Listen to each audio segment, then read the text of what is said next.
Hello, everyone. Welcome to week 3 of Integrate Mind, Body, and Spirit. This week, we're talking about the body.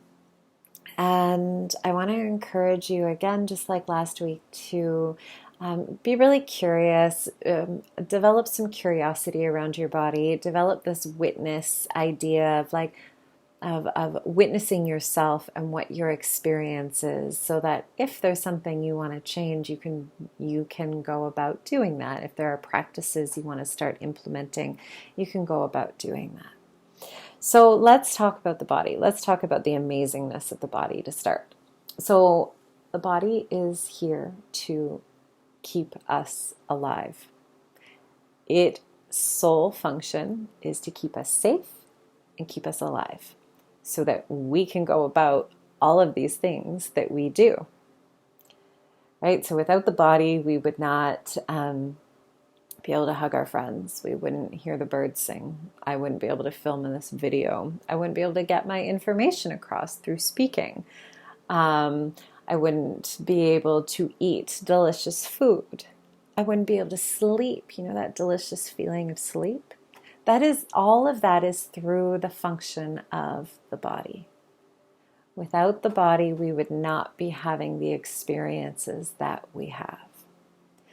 So the way I look at it is that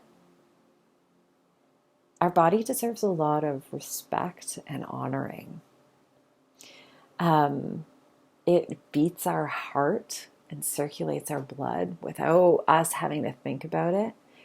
It moves air, oxygen in and out of the body to keep us alive without having to think about it. It digests our food and turns that food into energy and grows our hair and repairs our skin and moves our muscles with very little input from us. We don't have to do a whole lot. Our body's this really magical part of us. And what has happened in our culture is that I believe we've forgotten that, the magic of the body, the ability of the body to self-repair, to self-regulate. And this happens because we're very identified with the mind. And one of the things that happens is that there's an over-identification with the body. So instead of honoring the body for the amazingness that it is, we over-identify with how it looks and how it performs. So where's the fat on my body? Am I skinny enough? Am I muscly enough? Am I tall enough? Am I short enough? Whatever that is, right? We're just focused on how does the body look. And then the other way of over-identification is how it performs. How does the body perform? How fast can I run?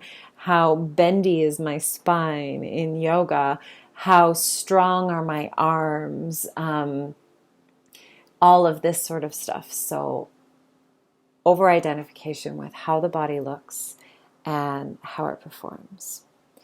And this can cause problems simply because we forget its function and its magic and its ability to actually do what it needs to do to stay healthy without our interference.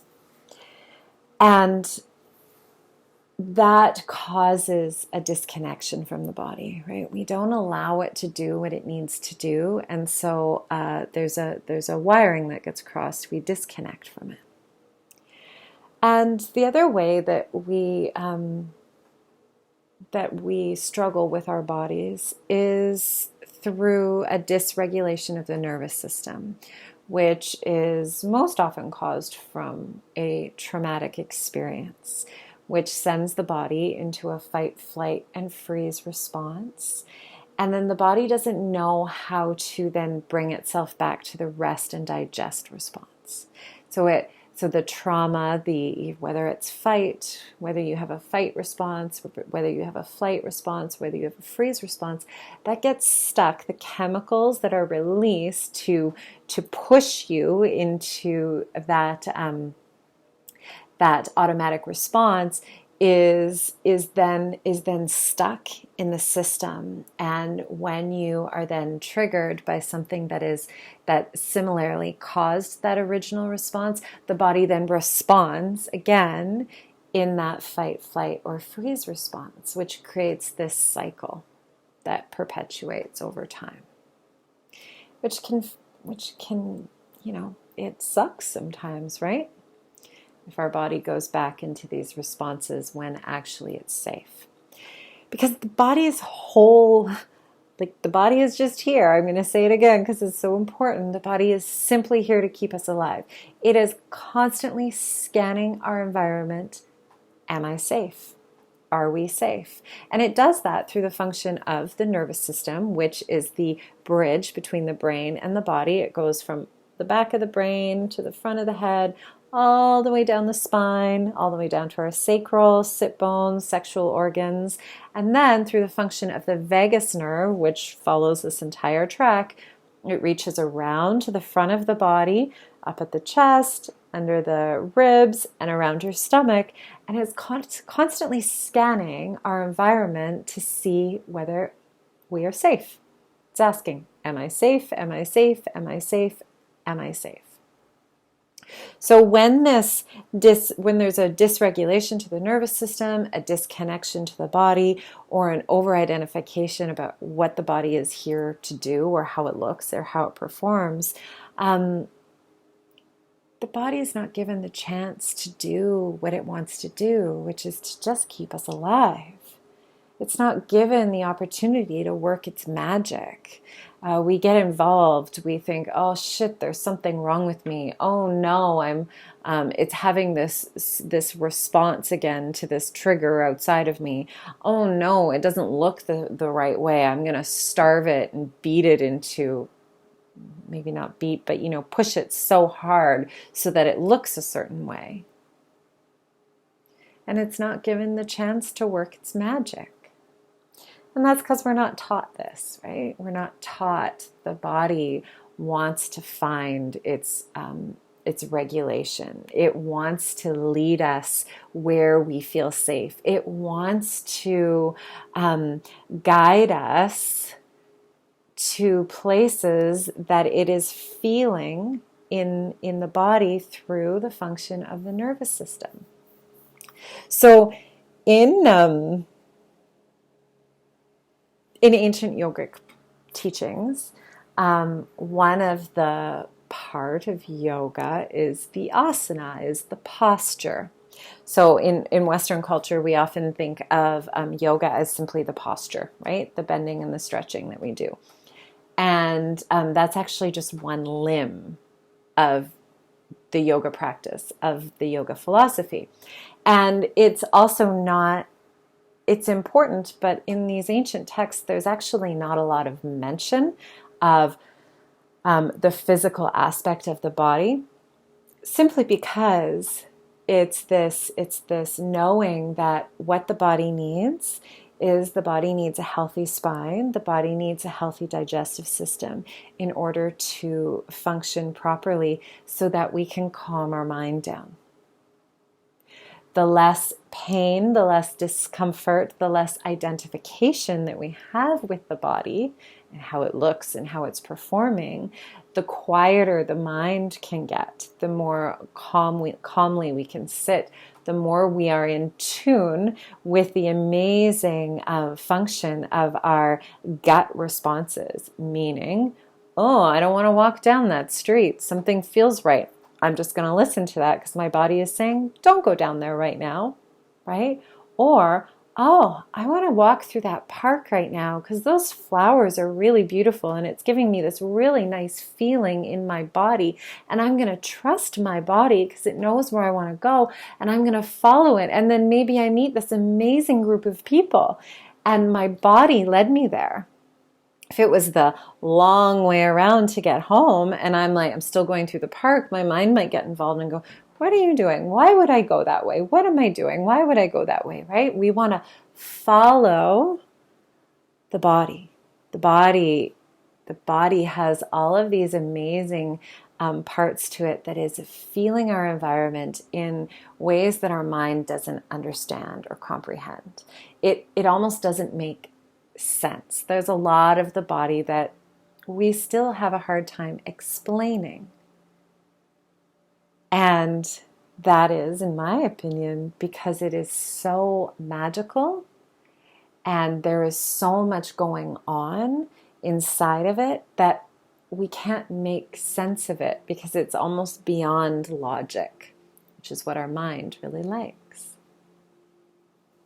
So we want to nurture the body. We want to send it as much love as it gives back to us. We want to extend that love. Okay, what do you need, body, so that you can work your magic so that I can live my best life? So we want to create a healthy spine, just like the yogis talked about. We want the spine to be really healthy, and this is because the nervous system runs down the spine, top to bottom. Nervous system runs up and down the spine. So the healthier the spine is, the more quickly that firing happens back and forth. We want to have a physical attunement to the body, which means we want to have an awareness of when our stomach is going, no, don't go down that street right now. Or the fluttering in our chest that feels really heart opening that says, yes, walk down that park. It's really beautiful right now. That information is being communicated to our body and through our body. And in order to access that information, we need to be connected to our body's cues that it is giving us. And then what we want to do as well is we want to find quiet time in order to give the body the chance to communicate to us. So we want to keep all of these part of this body communication from the spine and the nervous system flowing freely. So what do we do? How do we do this? So we have a gentle, and I'm highlighting the word gentle, a gentle practice of body connection. And the reason why I'm highlighting gentle is because our body has already undergone a lot of hardship. Our body's already pushed in all sorts of different ways, and it's not listened to. So we want to cultivate a gentleness when it comes to this idea of creating a deeper connection to the body. We also want to do this because our nervous system is very sensitive. And if you have a nervous system response that is stuck in your body, the best way to work with this response is to be gentle. Sometimes the pushing hard only perpetuates that trauma response that is stuck in the body. So I've got 3 practice options for you to try. The first one is to practice scanning your body. So you can do this simply by closing your eyes, finding a relaxing place to sit or lie down, and just moving from your toes to your head, just noticing any sensations that are happening in your body. I also have an option on my website. There's a guided meditation where you can go through and tune into each different aspect of your body. Second option is through movement. So I do a nonlinear movement class which you can come to, or you can just put on your favorite song, close your eyes, and allow the body to move how it wants to move. So if you have in your mind a way that you want to move and dance, try to let go of that and tune in to, right now I just want to sway. Oh, right now I want to sit on the floor. Oh, right now I want to open my chest. And just allowing the body to lead the way in this movement practice. Okay?